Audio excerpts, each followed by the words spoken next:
Hi, everyone. I'd like to welcome you to Engaging International Attendees. My name is Rocco Pacella. I'm in marketing here at Pittcon, and I know that many of you likely received our statement regarding the outbreak of coronavirus. We are indeed still having Pittcon 2020. Our thoughts and concerns are going out to those many Chinese-based companies and attendees that we have every year who are greatly affected by this illness, by this outbreak. We feel that the travel restriction policies that are in place by the United States government, Chinese government, and any other government or nation that's been affected by this outbreak are adequate protections for everyone to be safe and be able to collaborate freely at Pittcon 2020. And moreover, we feel that Pittcon itself, now more than ever, benefits the science community with regard to things such as these outbreaks. With that, I would like to speak on the ESRC, which I know if any of you have attended our previous webinars, it's the Exhibitor Success and ROI Center. I have been here for less than a year at Pittcon, and I'll tell you the ESRC, as I said in our last webinar, is one of the greatest resources for learning about Pittcon. I still go back to it. When I was new, I went to it. I learned everything. So if you're a new exhibitor, if you're a seasoned exhibitor, we have some exhibitors that have been with us for well over 50 years. Please feel free to go back to the ESRC. This is a very collaborative space, and it's a space that has a great deal of knowledge. You're even able to ask trade show experts such as Jefferson and Stephanie questions, how to do things at exhibiting, how to get the best return on your investment at Pittcon. And with that, I'd like to introduce two titans of trade shows, Jefferson Davis from Competitive Edge Inc. and Stephanie Selesnick, CEM from International Trade Information Inc. for the rest of our webinar. Thank you. Well, hello everybody. I'm Stephanie. Nice to virtually meet you. I'm looking forward to presenting this webinar. As a housekeeping note, although Jefferson already said it, if you do have any questions, please make sure that you send them along and we will answer them to the best of our ability during the webinar. And again, as Jefferson also stated, we'll get back to you privately if need be. If you look, you can either send them privately or send the questions to everybody. So whatever works for you is fine. A little bit about me. I've been in the trade show business for a little while. I worked my first trade show at 10, my first international trade show at 14. My mom was the one who had the company, and she was the first American to do trade shows in Mexico long before NAFTA or whatever they're calling it this week.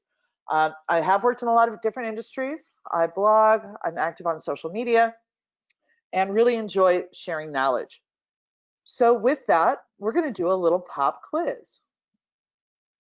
What is your international knowledge level? Now, there are no grades. This is something that I like to do to get people started and thinking about their international experiences. So go ahead and there's a few questions, write down your answers, and hopefully if I've done my job right and you've listened well enough, you'll have all of the answers correct. So with that, the U.S. International Trade Administration is there to help export U.S. equipment, products, and services. True or false? WeChat is a social media platform that's a combo of Facebook, Instagram, Twitter, websites, OpenTable, and Apple Pay, or Samsung Pay, depending on your preference. Next, China is one time zone. True or false? Not the next one. If you cut up anything small enough, it tastes like chicken. And our last question, British colleagues don't mind being called Aussies or Kiwis. For those of you that don't know, Kiwis are from New Zealand. Okay, so with that, let's take a look at Pittcon itself, shall we? 17% is a pretty high score in terms of the number of international attendees. I can tell you that CES averages about 30% out of 175,000 people, which is the largest trade show in the US. You guys are definitely in the running for some of the more international in terms of the outlook. And the key companies here, of course, are Canada, China, Japan, Mexico, and the UK. A note on China, although we won't have as great of a number probably of Chinese visitors, there are still going to be people ready to do business. And there are people who never got to go home because the airline stopped traveling. So pay attention to that area just as closely as you pay attention to the other 4 countries. All right, next, please. So let's talk a little bit about the US government. The US government uses our tax dollars in other ways that we're not necessarily familiar with. One of them being that they are a phenomenal resource with overseas sales. The US Department of Commerce International Trade Administration, try to say that a few times fast, is in charge of helping sell everything US overseas. Services, equipment, technology, depending on what kind of technology, obviously. So their role is to help promote US products and services for export. Exports create jobs, and that's what they do. So you've got commercial officers who are US citizens who are based abroad, and then you have foreign service nationals, also known as FSNs. And the FSNs are people who work for the US government but live in that country. So for example, in Thailand, at the embassy, you would have your cultural, you have your commercial officers, right, who are US officials who are hired by the US government and travel usually every 3 years to another post. And then you have the foreign service nationals who don't move. They live in that country and they are also employed by the US government. There's a really, really great resource called export.gov. And on there, for free, you can download all kinds of things about all kinds of countries and different industries. I suggest you check it out. And because it's free, it's pretty fantastic. And then at the bottom here, of course, is the US Trade Administration and what they're supposed to do. And they do a really good job. And these people are very passionate about helping all of us export to other countries. Okay, next, please. Cultural tips. So we're gonna divide up the world a little bit differently than you would think. Mexico, China, and Japan have a lot of similarities, which you really wouldn't think of it on face value given the disparate geographical locations. However, there are a lot of things that they have in common. The first 3, well, actually, all of them are very important, but we'll go through it. Yes does not always mean yes, but no usually means no. What do I mean by that? Well, when you hear yes and you're having a business conversation, what they are saying is not, yes, I agree to do the deal. What they are saying instead is, yes, I hear you. So you really want to go back and confirm, right? And the other thing that you want to do with all of our international friends is speak a little slower. We all tend to speak quite rapidly and we don't realize it. And when you're talking to somebody who has English as a second language, it can be a challenge to understand. Also, you want to try to keep your words a little bit more simple. Obviously, with the scientific, everybody knows the same language, because it's based in Latin, right? But let's go ahead and make sure that we're friendly and we do those things. Next, negotiating is a national sport. It really is. When you give a price, expect them to come back with, well, we're from here and it's very far, or it's our first time buying it. Can you give us a discount? They're always going to negotiate. They have interest if they're actually negotiating. So this is a good thing, not a bad thing. Get comfortable with the idea and have other add-ons that don't cost you anything if you need to give a bone for a negotiation. Something that's not going to cost you anything but makes them feel good and that you're listening and participating. They like the dance. The dance is hugely important. So do pay attention and try to play along as best you can. People address each other much more formally. Mr., Dr., Mrs., Ms., Professor, Engineer, whatever the title is, please make sure you use it. Use that with their last name. That's the way that you should refer to them. And titles are always used, whether it's president, head of operations, whatever it is that they do. So we want to be a lot more formal. You can't just go up, like I can call Jefferson the first time I meet him, or I can call Rocco. Please use last names. It's really important. Then we're going to get into the concept of face. I think everybody's heard of what face is. And basically it's your perception, your outside way that you present to the world. It's very, very important that you don't raise your voice and that you hear what people are saying, and you always allow a little bit of negotiating ability around a corner. What do I mean by that? Don't insult people. You know, if they don't speak English, it doesn't mean that they're not as educated. They may have more of an education than you do. It just means that they may not understand what you're saying, and try to find a way to rephrase it. Also, don't push people back into a corner. They will resent you and they will not do business with you. So if they feel like they've been belittled, they're not going to do business with you no matter how fantastic your products are. So pay attention to that. Keep a smile on your face and work at it. The other thing that these countries have in common is relationships. You're not going to get a handshake deal the first time out unless you have the best thing ever invented, including sliced bread, right? So what you want to do is you want to develop relationships with people. You want to get to know them. They're going to want to get to know you. And I've got a little bit more on that a little later on as we go along. Next. All right. If someone has an interpreter, and you will see this at times, they may understand English, but they're embarrassed to speak it because they don't speak it fluently, or they don't speak it well, or they're embarrassed about their accent. I was on the phone with a client this morning from Armenia, of all places, and he said, "I'm sorry for my English." And I said, "It's far better than my Armenian." And he started laughing. So it's a really good technique to use to diffuse conversations. The other thing you want to do is, if you're speaking with them, look at them while you're speaking. Don't just look at the interpreter. It's a mistake that we make a lot because we're not used to working with interpreters here in the US. So again, make sure, if anything, look at the person, not at the interpreter when you're speaking. Obviously, when the interpreter is speaking to you, you can look at them, but try to keep your focus on the person who is really in charge in the conversation.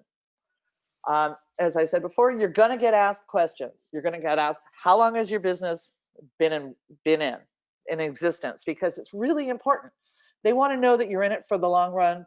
And if you are a new business, you want to talk about the qualifications and what led you to having the company, and why you're so sure this is a successful company, right? So you want to give some history on yourselves, and especially if you have a new business, you know, and you're enthusiastic, it's super important that you talk about that. Expect personal questions. They're going to ask if you're married, where you went to school, how long have you been with the company, all of the things that one is not supposed to ask in a job interview anywhere in the US. You're going to get those questions. They're going to happen. Be prepared with answers. Next, during business meals, right? You're not going to talk business. You may talk business the last 5 minutes. Everyone's going to get to know each other on a personal level. And then afterwards, that's when the real discussion comes. What this does, and sharing a meal together and breaking bread, is it creates the relationship. It deepens the relationship. So you want to go ahead and ask that. Football wins around the world. So gridiron, also known as US football, does not. We can have the world championships for baseball, but we're the only ones playing. So is that really the world? That's how they look at it. So we want to make sure and pay attention. And if you know anything about soccer or football, that's great. If you know anything about rugby with our friends from the UK, that's great too. So, you know, talk about what you're interested in. It's fine to discuss sports, just don't plan on it being US football necessarily. And then everybody's on the metric system or some form of the metric system, so just get used to it. It's the way it is. And once you learn the conversions, it's really not that hard. Well, except for the temperature, that's a pain. But that's how it works. All right, so let's get into the countries. China is in fact one time zone, believe it or not. It's huge. I think it's the equivalent, one time I looked at it, I think it was 7 or 8 time zones technically across the whole of China because it's so huge. But it's really one time zone. People in the West may go to work an hour or two later and stay an hour or two later. So you want to find out, you know, where are they from? If they're from the East, then they're gonna just be, you know, your normal 9 to 5 kind of a deal. So that's something very important to pay attention to. If they're from the Chengdu region or the West, they may not. Something else that you should know about China that is not on here, just a little bonus, is that Mandarin Everything is written in Mandarin, and there are two forms of Mandarin. There's the simplified Mandarin, which is only 2,000 characters, and then there's the traditional Mandarin language written, which is 5,000. So generally speaking, most people use the simplified Mandarin to communicate. In the North and in the West, people speak Mandarin is the majority language. In the South is Cantonese. So for example, we could call, Beijing is Mandarin, and Peking, which is the same place, or Peking duck, which I really like, is actually the same name in Cantonese. So that's something to be aware of if you're ever bringing an interpreter or going over once everything goes back to normal. All right, China is not all of Asia. Do not assume that. It is the big blockbuster, but Southeast Asia has a lot of people living there, and Taiwan and Korea also, and Japan are huge. So don't make that mistake. The government is very involved in day-to-day business, much more so than it is here. For example, if you're going to run a trade show in China, you have to get permission from the government and get a license. So they're much more involved in our day-to-day business. LinkedIn is used in China. Twitter, Facebook, Instagram are all blocked by the Great Firewall. So trying to communicate with people outside of LinkedIn is a challenge, and then we'll get to WeChat in a little bit. There are provinces instead of states. Sometimes government rules do require the name of the company include that. So you'll have Shenzhen this or Hangzhou that. So that's the region that they are from. All right. People are mostly they're one child, one family. They don't have cousins. They don't have aunts and uncles. It's very unusual. So to go back to the personal questions, you may get asked what it's like to have siblings and nieces and nephews and aunts and uncles, because they have grandparents and parents, right? They don't have siblings. So it's something unusual that's good to keep in touch with. All right. Next, please. All right. So communicating and interacting, right? Make a positive first impression. You hand your business cards to the buyer with both hands. And I suggest that you practice it with coworkers. It's a very uncomfortable thing to do. But if you look at the picture below, that's how it's done, right? Then you want to look at their card and examine it, and you want to try to pronounce their names. And they're going to try to pronounce your name. This is a good time for a little bit of laughter to engage. It's not rude. It can be very funny. And go ahead and correct them. They don't want to be embarrassed and call you the wrong name or mispronounce your name. And if you have a difficult name to pronounce, shorten it if you can. All right, you just may have to shorten it and deal with it. My name, Stephanie, has been, I can't even tell you how many different names I'm called with the intention of really calling me Stephanie. So just get used to it, smile, and be charming about it. If you do shake hands, it's going to be the limp handshake, which personally I'm not fond of, but that's how they shake hands in China. So don't be put off. It's not off-putting, but that's how it works. Another main thing you want to understand is the decisions are made from the top down. There will be input from the underlings, as it were, but the final decision rests at the top, and that's just how it is. So you can have a relationship down below, but you really want to try to start your relationships further up the chain of command rather than lower and work your way up like we do in the US. All right, so everything in China is done in WeChat. WeChat has over 1 billion, with a B, people using it, and the Chinese have it open all of the time. It's really the largest social media that you've never heard of. You can literally make reservations all through WeChat. You can make reservations, meet your friends, you get seated, order through WeChat. Somebody brings you your food or you go pick it up, and then split the bill all through WeChat. So it's pretty amazing. The other thing is that most organizers and businesses now have their websites inside of WeChat.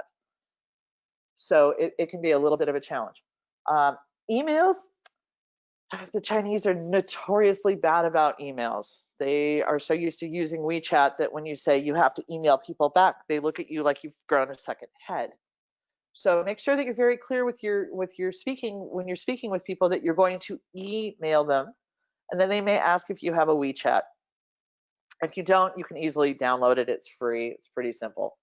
And it's okay. It's just like using WhatsApp or texting and so on and so forth for the uses that we would normally do it for business. All right, let's see what's next. Meetings are for discussing topics and not making decisions. If you're ever planning on having decisions made at a meeting with Chinese counterparts, please send an agenda in advance and put in there, we will be deciding blah, blah, blah, blah, blah. Otherwise, they're going to think the discussion is around those things and the decision will be forthcoming. They have infinite patience and they will wear you down. So as I advise other clients, make sure you set the agenda with the fact that decisions will be made. Otherwise, you will walk away extremely frustrated, wondering why you just did that. Next, if a client doesn't respond, it just may be they don't have an answer. They don't want to appear rude, where we would send an email and say, hi, working on this project, or give a call and say, we're working on this project, we'll have it to you on Tuesday, and then you send it on Tuesday. You won't get that. You'll just get the answer when they have one. That also can be a little frustrating, and you can try to say, especially in meetings, we're gonna have this decision made by this date. So let's do that. I like this particular next one, and I've started using it at meetings when I don't know people. If you're sitting down, you put everybody's card in a circle in front of you according to where they're sitting so that you can address them by name. It's a really nice way you can look down and then be able to address the person. Hey, John, how you doing? Hey, Jefferson, how you doing? Hey, Rocco, how you doing? These things are another way of being very polite in their society.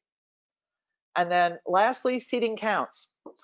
So normally, whoever's in the middle is the top dog, and everybody is ranked accordingly the way that they sit. Interpreters actually usually sit behind whoever is speaking, especially the bosses. So that's something to take a look at. And when you're going out to a meal, that's how people will be seated. And please, please, please don't be afraid to be formal and telling everybody where to sit. It makes things a lot less uncomfortable. All right, what do we have next? All right, Japan. Japan is a really formal culture. Delightful, delightful people. Probably the cleanest place I've ever visited in the world. It's phenomenal, absolutely phenomenal. But they are very polite. One trick that I use is always include the person's last name, Mr. or Mrs., and then you just add -san. Do that when you're speaking with people. Do that when you're writing and communicating. Until somebody tells you to use their first name, do not ever, ever, ever, ever use the first name unless they've asked you to. Even if they sign it, depending on how many times they've been to the US, right? You can bow. If you're bowing to somebody who is older than you or is in a higher rank, you bow a little lower to them. Usually because you're in the States, people will do handshakes, and again, they're usually fairly limp. Email is fine to communicate with. They're all good. They're on LinkedIn. They don't have any great firewalls, and they are incredibly, incredibly savvy. The Japanese can be a little bit more direct than the Chinese, but they will talk in circles and they will negotiate, and they are fierce negotiators.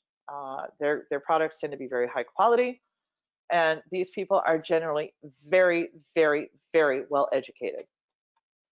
The differences in culture are a little, they may know English, but they may choose to use an interpreter because, again, they don't want to be embarrassed by making mistakes.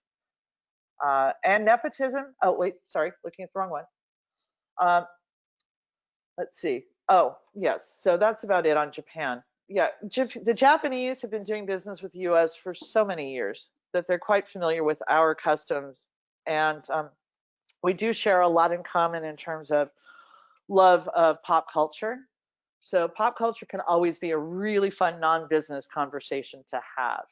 Again, they will ask you personal questions, and they want to get to know who you are and who your company is. So feel free to share and to talk about things. And if you've ever been to Japan, discuss it, or if you've ever wanted to go there. They have a tremendous amount of pride in their country and in their culture, and they're really happy to discuss it. And also, if they give you tips, say thank you. And if you do go over to Japan, let them know that you took their advice. They really will appreciate it. Okay, we'll move on to Mexico. Cultural differences. Again, they may know English but choose not to, and plan on the fact that they really do know English. So be careful in terms of what you're saying. Be careful with colloquial terms as well.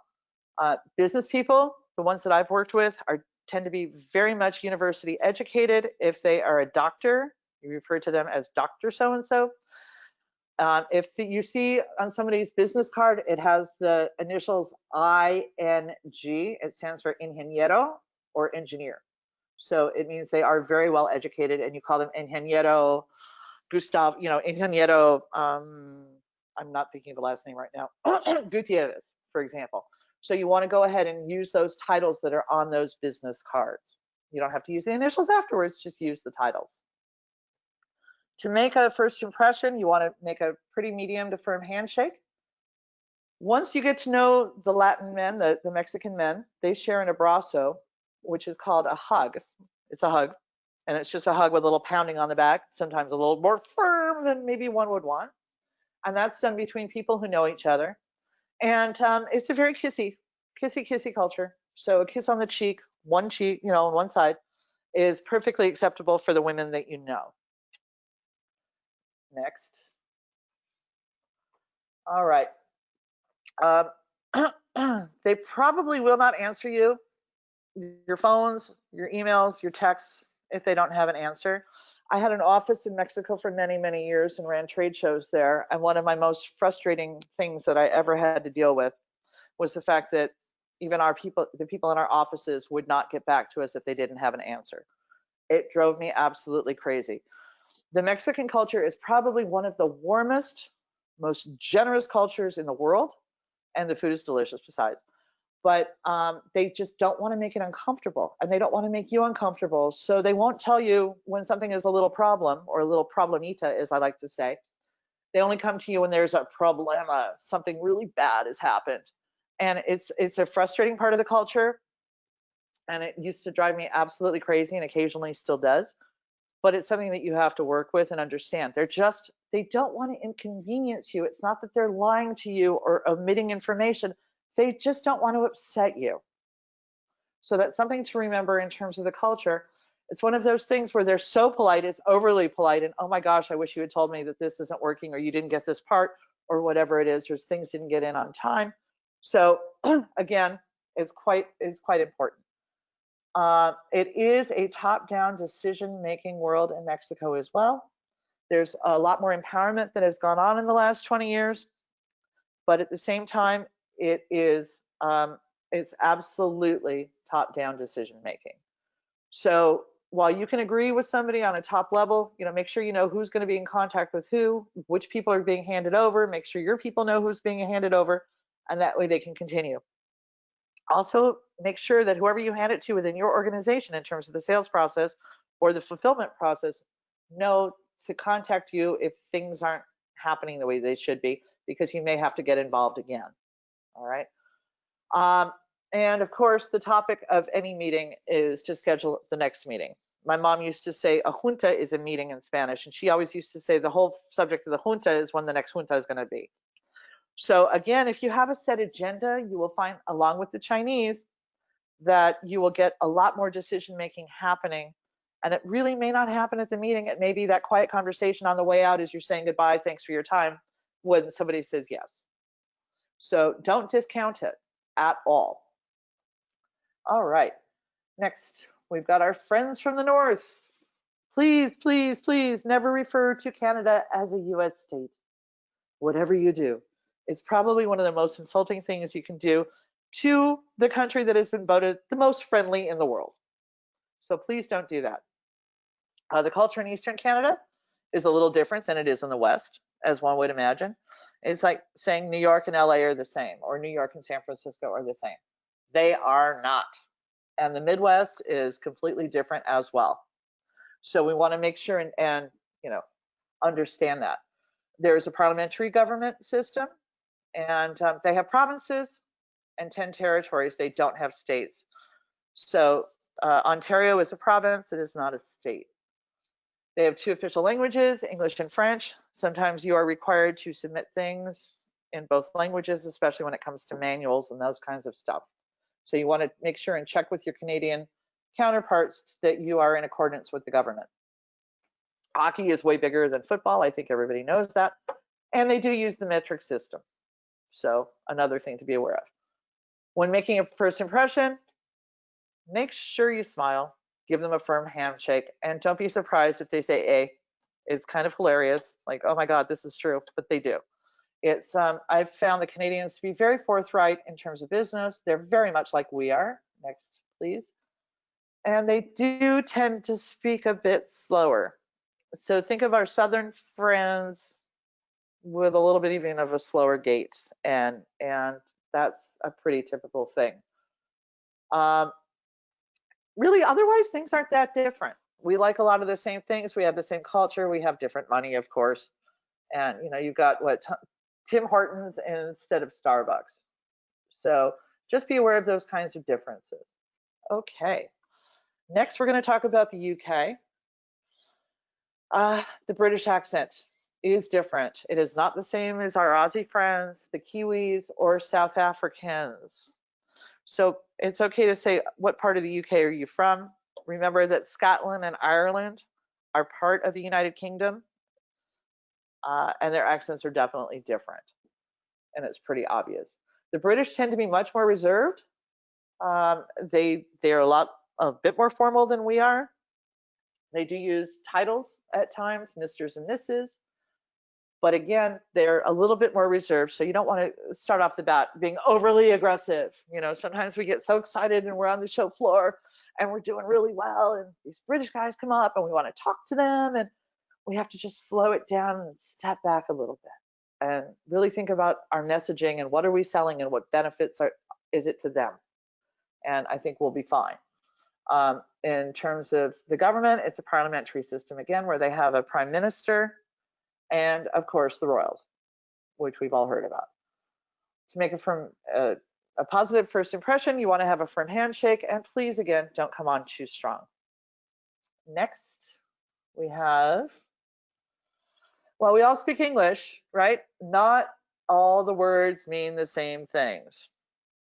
The word below that I have here, please do not ever use that word. It is not a good word. It's probably one of the worst words in the English language. That starts with a C, which sounds a little tacky. But the reason I bring it up is because, we wear fanny packs here.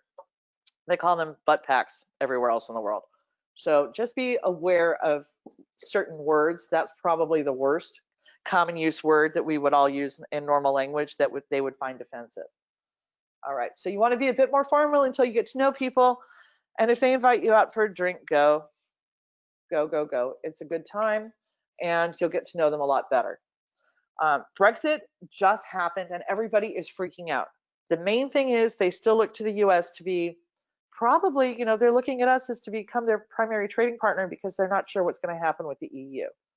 So this is a really good time to be selling the Brits. Really, really good time. And they're also working on their own free trade agreement with the US. We'll have to see what happens with that. But they're really freaked out about Brexit. Nobody knows what's going to happen. So just be friendly about that. They don't care for confrontation, so don't do that along with everybody. But they do use sarcasm and humor to make a point, and they are quite fun. The last thing is people take holidays. They take vacations. And when they say they're gone the month of August, they're gone the month of August. They're not checking their email. They're on holiday. I wish we could have the same in the US, but we don't. So anybody in Europe and a lot of places around the world, including Australia, when they go on holiday, they are gone. So please take that into consideration. All right, so we're coming up towards the end here. We're gonna, discover your international knowledge level, right? So the US International TA, right, the ITA is there to help export US equipment, products, and services. Absolutely fundamentally true. WeChat is a social media platform that's a combo of Facebook, Instagram, Twitter, websites, OpenTable, and Apple Pay. Also true. China is one time zone. Isn't that interesting? It's still kind of weird to me. If you cut up anything small enough, it tastes like chicken. Mostly true. Some stuff in some countries is still scary. If you're traveling abroad and you're not sure, just become a vegetarian while you travel. It may be a safer move. And the last one, of course, is false. All right. So some parting final thoughts, and then we'll get to some questions, right? Again, negotiating is a national sport around the world. It is a dance. You will be asked for a discount. And if you give the discount once, be prepared to honor it time and time again. Not only that, they'll tell their friends that are doing business and colleagues with you, oh yeah, I got a 10% discount, just ask them. So don't do it. Find other ways around it or find things that won't cost you money. Okay. This is one that salespeople always get very confused about. If somebody asks you to make an invoice in a certain way, they are trying to pay you and close the deal. If your system doesn't allow a certain thing that they need to be on the invoice, we have things called Microsoft Excel and Microsoft Word. Make one up and send it to them. They're just trying to get permission to pay you. And this works from anybody around the world. If they're asking about the invoice, they want to do business. This is really something important. I've seen a lot of salespeople lose money on that. And let's see. Finally, really, our friends from other countries just want to do business with us. They just really want to do business with us, and they want to be our friends, and they want to get to know us. It's just a matter of being really clear in your communication. So with that, I think we've got a little bit of time. We've got a few minutes left for any Q&A. And if Jefferson or Rocco have any, feel free to kick in with those as well. All right, Stephanie, the first question that we have in the queue is when you're greeting a group, let's say 2 or 3, 4 people come, and there's male and female in there. Is there any specific protocol or anything to be concerned about when greeting a group that has multiple genders, male, female? I think you're okay. I would go with this as a rule of thumb. Anytime that you have a group that are coming up, and obviously people travel in groups when they're on the show floor, go with whoever's oldest first. Greet the oldest person first, then the next to the youngest. It may be wrong. Chances are very good it's right, and it will be quickly apparent who is in charge. But that's the way that I normally do it. Is I just go from oldest to youngest. That's great. That's great advice. The next question was, if we are going to pre-market to international attendees, what media or channels should we use? For example, should it be by email, phone, mail? How would we pre-market to the international attendees in a way that would reach them? I think with China, I would do it through WeChat if you can. If you cannot, then email. Let's see. Everyone else, like, the Canadians are like we are, and the Brits are like we are. So you can send emails, you can send HTMLs to them, and they'll respond, and you can follow up with phone calls because English is easy. With the Japanese, I think you're fine with emails as well. The problem with direct mail is that you just don't know if it's going to get delivered. I mean, think about the US Postal Service, right? Yeah. My mom sent me something. My mom sent me a birthday card from LA. She was so excited. She actually, because she buys them months in advance and totally forgets to where she put them. So she sends me a birthday card a week in advance. You know when I got it? 3 weeks after. 3 weeks after. Yeah, that makes sense. So, it's a good rule of thumb to think about how that works with us. So I would say direct mail, maybe. And in Mexico, you're fine with email. You're absolutely fine with emails and phone calls as well, if they speak English, and they've got people doing so. The Yeah, go ahead. next question that I have is with regard to the use of promotional products, giveaways in the booth. Is there anything that we should avoid, or are there certain promotional products that they would tend to respond better to? What would you want to take home in a suitcase? Not you're much. from another country. You're from another country. You've already gone shopping because everybody comes to the U.S. and goes shopping. Trust me on this. They will lose half a day shopping somewhere, wherever you are, at whatever show. It's normal. I always encourage people to put up where the nearest shopping is for people to be able to go. Um, so think about it in terms of what's going to fit in a suitcase and what is going to work back for them. What would you take home? You know, what kind of things would you take home? I don't take home a whole lot of swag anymore. I don't need another bag. You know, if there's a show bag, that's great.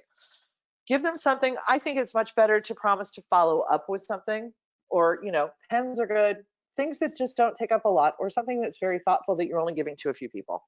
But the assorted gifts that people bring their kids, not so much. I mean, some people will take them and do them. T-shirts, not really, unless, you know, there's really, you know, I'm not a fan of swag anyway, to be honest. Yeah. I'm just not a fan of swag at trade shows. I think that, you know, certain things like chapsticks and stuff that are branded, or bottles of water that are branded, are good. You know, everybody Yeah. wants bottled water, but that's not very environmentally happy. So even a water bottle, you know, a refillable water bottle or something like that could work. Yeah. Yeah, because then they will take them with them on the plane as well, because they can empty them and take them with and use them later on. So That's a think good point. about, you know, being a little bit environmentally friendly as well. Yeah, that's a good point. So that is all I'm seeing for questions. Rocco, were there any additional thoughts or closing comments on your Yeah, end? I'll echo what Stephanie was saying about the trade show swag.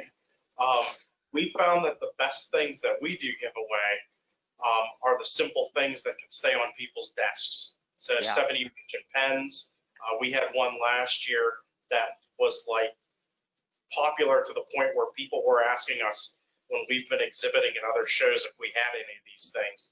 And all it was a simple thing to hold your phone up so that you can watch a video. However, I will say that we've seen fellow exhibitors at other shows give things away that were metal.